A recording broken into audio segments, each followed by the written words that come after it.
What's good, man? It's your boy GSECAPONE. Smash that like and subscribe button. Shout out to Truth Talk Podcast, man. This video right here about Big Lurch. I ain't never heard Big Lurch before, so this is new to me. I'm about to hear tongue twisted in the motherfucker. But they saying he a cannibal. You feel me? He a cannibal rapper and shit. He's eating people and shit. So we about to see about who he ate and what he was eating. You know, what his favorite body parts was, if he say. Smash his paper. Oh, GoPro dropping on his own and shit. Joining me for this Truth Talk video. In today's episode, we'll be talking about the rapper Big Lurch and the actions of his record label. Let's get right into it. There's many examples of rappers rapping about the most heinous things in the world. Rappers like Eminem, who literally wrote songs about offing his own mother and his girlfriend alongside of many other insane topics. Most people that hear songs like these usually just see it as art, defending the right for these artists to make this kind of music as they view it as freedom of expression. There's literally an entire subgenre of rap No. called horrorcore, which is full of music with dark, twisted imagery. Even though these artists rap about disturbing topics, some of them still grow huge fan bases and make millions of dollars, signing record deals with major record labels. Yeah, let somebody I know be talking about, hey yo, let me rap with you and be talking some shit they want to eat people. I'm like, boy, if you don't go take your ass somewhere with that shit, man, hell nah. Better get the fuck out of here. Crazy as hell. It might seem no harm can come from rappers rapping about things they're not actually doing. But what if the rapper is actually rapping about things they want to do or are planning to do in the future? Would it then make a difference? In my opinion, these rappers that rap about horrific things most likely have horrific thoughts. These are the things they're already obsessed with and wish they can do, but are most likely not doing them because they're afraid of getting caught and going to prison. For all we know, some of these rappers that rap this way can really be doing the evil that they're rapping about and just not getting caught for it. What I do know is that the record labels that sign these artists know these guys are twisted people who are operating in a dark space, but still decide to sign them. We have seen countless times that the record labels actually feed into the satanic, disturbing imagery and market these artists as psychopaths who are pure evil. The record labels wouldn't care if these artists were out there doing all the evil they rapped about. They most likely would just find a way to capitalize from the situation, making themselves more money and spreading more evil. This is exactly what happened with the once up and coming rapper Big Lurch. Some of you might know the story of the rapper Big Lurch, but most of you might not, as he didn't get to have a big career due to what we're going to be talking about shortly. In 2002, Big Lurch was an upcoming rapper who was signed to a record label called MCA Black Market Records, a record label that is under Universal Music Group. That same year, on April 10th, Big Lurch would be discovered by the police, roaming the streets with no clothes on and covered in blood. He was standing in the Man's look like a demon, bro. What the fuck? He like a skeleton, my nigga. Like, yo, this nigga look crazy. What the street, fuck? They staring find into this the dude sky at, when bro? officers arrested him. Big Lurch had just done a horrific crime, very similar to what he was known to rap about. See, Big Lurch had made a name for himself in the underground scene, rapping what could be considered gangster rap and horrorcore. He would rap about taking people's lives and all other dark, twisted things he can think of. A song that shows just where Big Lurch's mind was at the time is a song I Did It To You, where he raps about being a serial killer and even mentions how he's like a vampire and that he can't pass up fresh meat. Well, it seems that in this song, he wasn't lying, and he was actually really into fresh meat. See, Big Lurch was arrested for one of the most disturbing things I've ever read about. I am going to try my best to say what he did without going against YouTube guidelines, but if you want YouTube, don't give me no strikes. Because if he gets strikes later on, look, man, just email me or something. I can make the video private, alright? the full details, simply Google his name and you should easily find it. According to the authorities, Big Lurch was arrested for taking the life of his roommate's girlfriend and eating parts of her. He was believed to be under the influence when he did so, as when he was discovered. Nigga, I don't give a damn if you under the influence or not. This nigga crazy, bruh. How you just gonna eat your girlfriend, my nigga? What the fuck? And he gotta be black too. See, look, bro, you just make black men just look all types of crazy and bad, nigga. How you just gonna eat the girl? Lord forgive my people, man. These niggas is crazy out here, boy. Discovered Tell and you, I thought arrested, I was he was crazy. slipped These into niggas what he is called a insane. Like, drug-induced coma for you 2 keep them weeks, in the later claiming motherfucking he had no crazy house, memory of for what took real. Like, place on that horrific night. This crime is especially what make you just wake up one day and be like, I'm gonna eat my girlfriend? What the, like, yo? Excuse me. Excuse me. Damn soda. But bro, for real, like, what make you, like, what possess you to just be like, I'm gonna eat my girlfriend and really do it? Like, yo, what the fuck? disturbing when we look at what Big Lurch was rapping about. In his song I Did It To You, he rapped, Jason Voorhees, Michael Myers, and Freddy Krueger, Jeffrey Dahmer, Charles Manson, and all your friends, I'm finna school ya. Cause murder's a hobby. I'm using a torture chamber and not a Ruger. So if you wake up in a puddle of blood, I did it to you. If anybody was this nigga friend after he done made that song, bro, that's y'all fault. So, you know what I'm saying? Look, God forbid, I ain't trying to be disrespectful to anybody that passed away from this guy. My condolences go out to their families. But look, man, you got a friend that's writing like that, bro. Look, like, the drill shit is one thing, alright, you know what I'm saying? Like, niggas grew up around that shit, experienced mad shit, boom, but not when you saying shit like that. When you saying shit like that, it's like a psycho, like, you got a psychopath on your hands, bro. Like, what the fuck you talking about, my nigga? Like, hold up. Pause. Like, wait. Rewind that shit back, bro. What you say? Start having to question this nigga mental health and shit. Like, yo, what you think about every day, my nigga? How you feel every day when you get up in the morning? Like, you alright? He also raps, when I was born, I ain't even asking no questions. Like I said, I'm already keeping my distance. Fuck all that shit. Hell nah, nigga. So next, you ask a question, nigga might tweak out on you and shit. doctor twisted up the facts. He said that I was a devil's son, so now I'm having flashbacks. Of The preacher course, almost drowned me at the this baptism, man think so he on the the devil's 6th-year son. anniversary of my birth, I had to get him. The song is full of dark imagery, and when you take under consideration what Big Lurch was arrested for, the lyrics start to show that Big Lurch had been obsessed with this type of evil long before he committed these acts. Things become even more disturbing when we hear Big Lurch's side of the story, as he claims the record label played a role in the crime that he did that horrific night. Big Lurch did an interview with DJ Vlad, and he spoke about what he believed happened that night. You know, the way you're describing it, you were hanging with these dudes, I you could got believe it. high, and then you just woke up. You said like 2 weeks later, and just didn't remember nothing about what happened. Well, when I Hold up. That's that PCP, man. That's that what? That angel dust, nigga. That's what they gave him. He was smoking that angel dust, man. PCP. That water. Motherfucker ain't remember shit. First time smoking that shit too. Yeah, he ain't know what the fuck happened. Them niggas, yeah, they used him. came to out of being stuck, I had been in LA County for 2 weeks. I had been arraigned and everything. But I mean, look, bro, you talking all this crazy eating people shit and all this other shit, nigga. Fuck all of that. You done ate your girl. You was already rapping this crazy. Look, man. This the shit that's going on in your mind, right? And guess who my lawyer was? I don't know what to say. On the label. So you took some PCP. You know, you were at the house, and then What I tell you, PCP. I don't even know this nigga. I haven't heard this story at all. First time. Don't take a rocket scientist, man. I knew this nigga smoked the motherfucking water, man. 2 weeks later, you get fully sobered up. You're locked up, and a girl is dead. From your point of view, what happened between those two situations? Simply, it's like PCP so strong, bro. You can literally mind control niggas off that shit, bro. You could literally get niggas high and tell them what to do, bro. And niggas gonna go do that shit. Like, dead ass.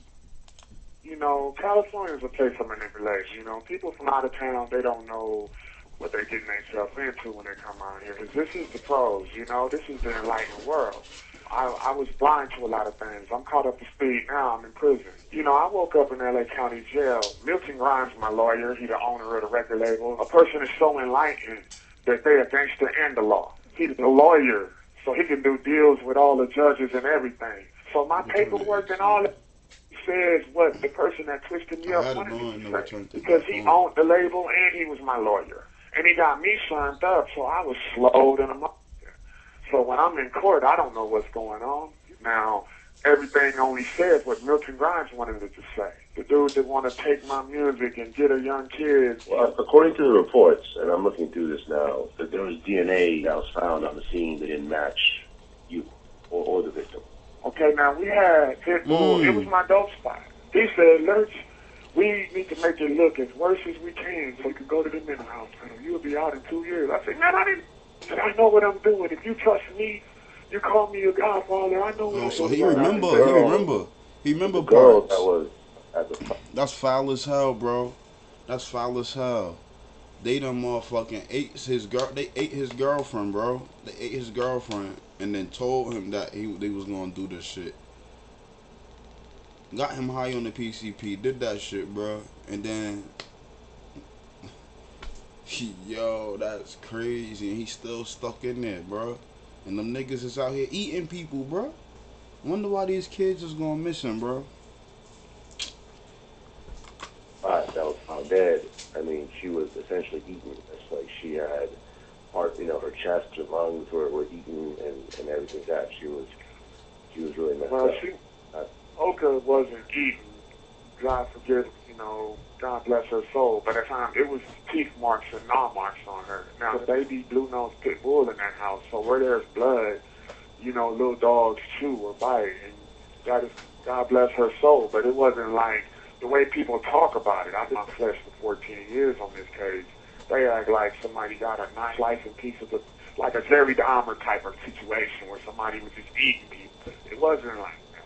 As you heard for yourself, he believes he was set up. He thinks his label owner purposely made him look guilty in order to cover... So they made it sound like that to make people more terrified and shit, and make the jurors probably be like, nah, he guilty. Lock that nigga the fuck up. He done motherfucking ate his girlfriend. They made it look like that. But ain't no telling what them niggas did, bro. They like to eat people, so look, they probably did. He was high. How the fuck he supposed to know? He don't know the whole damn thing. He just going off what the fuck he could remember. This nigga smoked PCP. And it wasn't that was his first time or whatever. So look, bro, ain't no way he gonna remember everything that happened unless he got he got a strong guy's mental, but I doubt it. Cause nigga, I done been around niggas that done did that shit, and I don't fuck with that shit. Hell no, that shit make me angry, nigga. Like, nigga come around you on that shit, make me want to just like, man, get the fuck out of here, man. I'm motherfucking chop the shit out your ass, boy. You better get out of here on that dumbass shit. I mean, I had to throw a nigga down the steps one time, man. Yeah, stupid ass niggas, bro. Smoking that dumbass shit. Something else up. He also states that his lawyer was his record label owner. In my opinion, with the evidence that is out on Big Lurch, it clearly appears he was responsible for what happened that night. Whether other people had involvement, I don't know, but it is a possibility. The fact that Big Lurch was rapping about these type of activities before he went on and did them, to me just proves this is something he fantasized about beforehand. He was using his music to express what he really wanted to do. That's exactly what I was trying to say, like, a few minutes back. Like, that's exactly what I was trying to say. Like, the shit was already in his head, so it's like, I don't really know. Like, bro, you can't sit here and say that you ain't want to do that, or you ain't, like, you know what I'm saying? You ain't, I don't know. Like, nigga, you had rapped about this shit before it even happened, so how the fuck? Hey, that's what happened when you want to play around with Satan, right?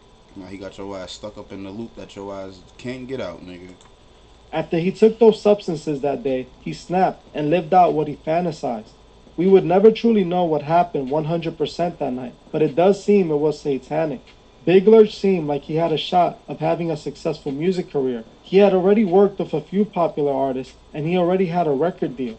In my opinion, that night could have been his initiation, and things just seemed to have went south. We can hear in the Vlad interview, he kept saying that his label owner was enlightened. We already know that this is a reference to being a Mason, and I wouldn't be surprised if Big Lurch is a Mason himself. What I do know is that his record label took full advantage of this arrest and the attention he was getting for it. In 2004, just months after Big Lurch was sentenced, the record label released his debut album, calling the album It's All Bad. The album was originally supposed to be called The Puppet Master, but the record label wanted to capitalize off the current situation he was going through. The label strategically created the album cover to reference the situation that happened on April 10th, as it shows Big Lurch holding a silver platter with a skull on it. The songs on the album don't help the situation either, as in many of the songs, he paints himself as a psychopath who takes lives for fun. His record label knew exactly what they were doing, pushing the agenda and collecting revenue. They knew that with Big Lurch's story, they can sell much more albums, so they leaned into the evil as they always do. The labels didn't coincidentally sign an artist who was rapping about taking lives and just so happened to do so. They knew exactly who he was when they decided to sign him. I believe there's much more to the story that night that we're not being told. What I found interesting when researching Big Lurch, I read that Big Lurch's mother filed a lawsuit against the record labels, making the claim that the labels provided Big Lurch with substances in order for him to act out in the way that he did, so that they can use it to promote his upcoming album. She claims the record label wanted to paint Big Lurch as a real gangster, and by providing him with what he took, he acted out like they wanted him to. The lawsuit was eventually dropped, and I am not surprised, as Big Lurch's label owner was a very well-known lawyer with pull. In my opinion, I feel like what Big Lurch's mother was saying could be a possibility. What if there were more people involved that night? Big Lurch was using substances that he claims he wasn't normally taking. We already saw in the video I did on Dr. Dre how the record labels were willing to create studio gangsters to spread the gangster agenda. Big Lurch pretty much admits multiple times in the Vlad interview that he wasn't really a gangster. He was from Dallas and then moved to California to work on his music career. He had family in California who were in the streets, but he was more into rapping. I wouldn't be surprised if the record labels turned Big Lurch into a monster just to push the agenda and sell more records. The record labels knew what Big Lurch was rapping about and what he represented. When Big Lurch got arrested for what he did, they knew it was the right time to put out his music. Instead of distancing themselves, they took advantage, and in my opinion, his lawyer, which was his label owner, saw the perfect rollout plan and took the opportunity of making Big Lurch into a monster to promote his album. As you can see, the labels have no problem putting out disturbing music that is made by someone who actually took a life. The record label would just use it as a marketing tactic, as now the rapper... Boy, that's crazy too, like... After the girl lost her life, why y'all still got the music? Why y'all even put that shit out? Why y'all still got that shit out? Like, why y'all ain't stop it? Why y'all still making money off this shit? Then to put it on the album, then to go rearrange the whole album, have that shit basically hell and Satan and shit. That shit is crazy. Like, bro, I don't know what the hell wrong with these people, man. They wild. It was more believable. What Big Lurch did was truly disturbing, but what the record label did to me was just as bad. They took advantage of a poor soul, sacrificing her life to sell records and promote evil. Like I said at the beginning of this video, does it matter if a rapper is rapping about very disturbing things? Well, you tell me. Big Lurch went on to do exactly what he rapped about so proudly. That being said, how do we know what the rest of these rappers with these disturbing rhymes are actually doing behind closed doors? They can be just like Big Lurch. Talking about Lurch. We must remember that the evil these rappers rap about is done for a purpose. The devil is trying to spread his evil using music, and it's working. We must remember to stay away from what the devil's offering. As the music put out by these Lurch's story, they can sell much more albums. I'm about to show you. So they leaned into the evil as they always do. The label, they can sell much more albums. So they leaned into revenue. With Big Lurch's story, they can sell much more albums. So they leaned into the evil as they always do. The labels didn't coincidentally sign an artist who was rapping about taking lives and just so happened to do so. They knew exactly who he was when they admit in the streets, but he was more opportunity of making Big Lurch into a monster working. We must my bad, y'all. I'm on live too at the same time doing this video, so that's why I had to rewind that and show them. Remember to stay away from what the devil's offering, as the music put out by these type of artists are directly serving Lucifer. Well, that's it for this video. Thank you all for watching, and I'll see you guys in the next one. Yeah, man, yo, go show some support to motherfucking Truth is Truth Talk podcast on YouTube, man. Smash that like and subscribe button. Tell me what y'all think about Big Lurch. I think he crazy. I think that nigga guilty, cause nigga ain't no way you gonna be rapping about, you gonna be eating people and shit. Then as you know, you gonna smoke some shit that you don't smoke. Nobody, I'm sure nobody forced that. You know what I'm saying? If they look, man. I don't know. I ain't never smoked that shit, and I ain't even fucking with that shit. So I can't tell you how he made his decisions. So look, man. That shit wild. Shit's having me motherfucking flabbergasted, nigga. I don't even know what to say. I wasn't expecting this nigga to eat his girlfriend, so yeah. Smash that like and subscribe button. Again, tell me what y'all think about this shit in the comments, man. And I'm out, man. Gang gang.